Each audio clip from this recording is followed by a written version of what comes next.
আগের দিনের ভিডিওতে আমি বলেছিলাম নেক্সট এপিসোড অর্থাৎ আজকের ভিডিওতে পেলিং এ থাকা যে সমস্ত স্পটগুলো অর্থাৎ দর্শনীয় স্থানগুলো আজকে আমি দেখাতে চলেছি সেগুলোতে রয়েছে অনেক অজানা ইতিহাস। আর আমি কনফার্ম এই ভিডিওটা দেখার পর প্রতিটি টুরিস্ট এবং অজানা গাইডদের জন্য অনেকটাই হেল্পফুল হবে, তাই ভিডিওটা স্কিপ না করে শেষ পর্যন্ত দেখতে থাকো। ইয়াস, ইটস খেচিফেরি লেক। পেলিং শহর থেকে 34 কিলোমিটার দূরে অবস্থিত এই লেক, আর এই লেকের নামকরণ করা হয়েছে পাশে থাকা গ্রামের নাম থেকে। কথিত রয়েছে এটি কোনো সাধারণ লেক নয়, জৈন ধর্ম এবং হিন্দু ধর্ম এই দুই ধর্মের কাছে খুবই পবিত্র লেক হিসেবে এটাকে মনে করা হয়। তাছাড়াও এর অপর একটি নাম রয়েছে যা উইসিং লেক নামেও পরিচিত।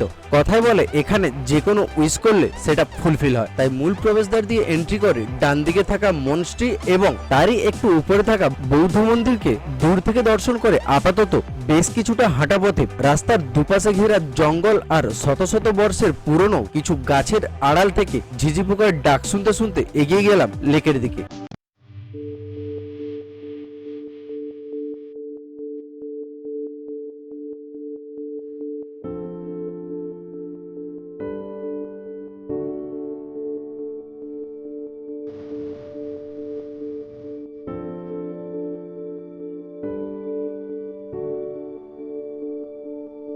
বেশ কিছুটা হেঁটে আসার পর দেখতে পাবে অজস্র উইসিং রোলার লাগানো রয়েছে, আর এই উইসিং রোলার গুলোর আগেই রাস্তার এক পাশে অনেক মানুষই পাথরের উপর পাথর চাপিয়ে নিজেদের মনের উইশ করে গেছে।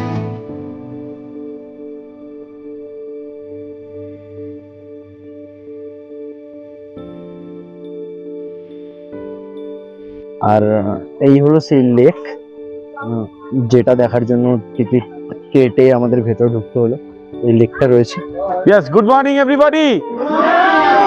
Are you excited guys? Have you set today? Approach today? Skin booster today? Lift up today?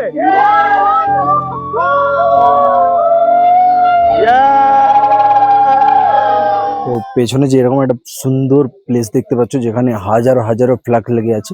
তো এইরকম একটা পয়েন্ট আমি নেপালে অনেক আশা করেছিলাম, অনেক খুঁজছিলাম, বাট নেপালে সেরকম কিছুই একটা পাইনি। নেপালে জোটে সারিবদ্ধভাবে থাকে না, এটা আমার পার্সোনালি খুবই ভালো লাগে। এই রাস্তা ধরে আর কিছুটা সমান্তরাল রাস্তা এগোলেই পৌঁছে যাওয়া যায় একেবারে লেকের সামনে, যেখানে রয়েছে লাখো লাখো মাছ। আর চাইলে তোমরা ওখানে মাছের জন্য খাবারও ফেলতে পারো এবং ওই লাখো লাখো মাছের কেড়ে কুড়ে খাওয়ার দৃশ্য উপভোগ করতে পারো। ওটারই সোজা করে রয়েছে এবড়ো খেবড়ো ভীষণ হার্ডলি একটা রাস্তা, যা 20 থেকে 25 মিনিট অতিক্রম করে পাহাড়ে চড়তে পারলেই সেখানে পাবে একটা ভিউ টাওয়ার, আর সেই টাওয়ার থেকেই পুরো লেক এবং লেকের চারিপাশের সৌন্দর্য উপভোগ করা যাবে। তবে বিশেষভাবে সতর্কতা, আপনাদের শরীর যদি একদম ফিট থাকে তবেই কিন্তু অত উঁচুতে ওঠার রিস্ক নেবেন। আমি মন থেকে ভীষণভাবে দুঃখিত যা আপনাদের ভিডিওর মাধ্যমে দেখাতে পারলাম না, কারণ আমরা যাইনি, আমাদের হাতে খুবই কম সময় ছিল। আর এক বিশেষ রহস্যময় কথা জানিয়ে রাখি, এই লেকের গভীরতা তা আজ পর্যন্ত কারো জানা সম্ভব হয়নি। কথিত আছে একজন রহস্যময়ভাবে লেকে নেমে যায়, কিন্তু তারপর থেকে তাকে আর খুঁজে পাওয়া যায়নি। আর এই লেককে এতটাই পবিত্র মনে করা হয় যে এখানে এত এত মাছ থাকা সত্ত্বেও কেউ কোনোদিনও একটা পর্যন্ত মাছ ধরেনি, এবং দেখা যায় লেকের জলে একটা পাতা পর্যন্ত পড়ে না, আর যদিও সেটা পড়ে থাকে তা পাখিরা নিজেদের ঠোঁটে করে তুলে নিয়ে পরিষ্কার রাখে, যা তোমরা জলের দিকে তাকালেই বুঝতে পারবে। 3টে পয়েন্ট তো হয়ে গেছে, বাকি কতটা কি করা যায় দেখা যায়। 12:30 অলরেডি বেজে গেছে, লাঞ্চের টাইম হয়ে গেছে অলরেডি। তবুও দেখা যায় কতটা কি কভার করা যেতে পারে। তো এখানে লেকের সাথে সাথে এই টেম্পলটাও রয়েছে, যেটা জৈনদের বৌদ্ধ টেম্পল। আর ভেতরে একটা বুদ্ধ মূর্তিও আছে, যেটা আমি দূর থেকে দেখতে পাচ্ছি। ভেতরে খুব একটা লাইট নেই, গেলে খুব ক্লিয়ার দেখা যাবে। আর আমি শু পরে আছি, সে কারণে উপরে যাচ্ছি না, বাকি সবাই গেছে। চেষ্টা করবো নিচ থেকে দেখানোর জন্য। সো সরি, হয়তো এই জায়গাটা হালকা করে মূর্তিটা বোঝা যাচ্ছে, কিন্তু সেরকম বেশি কিছু বোঝা যাচ্ছে না, সরি।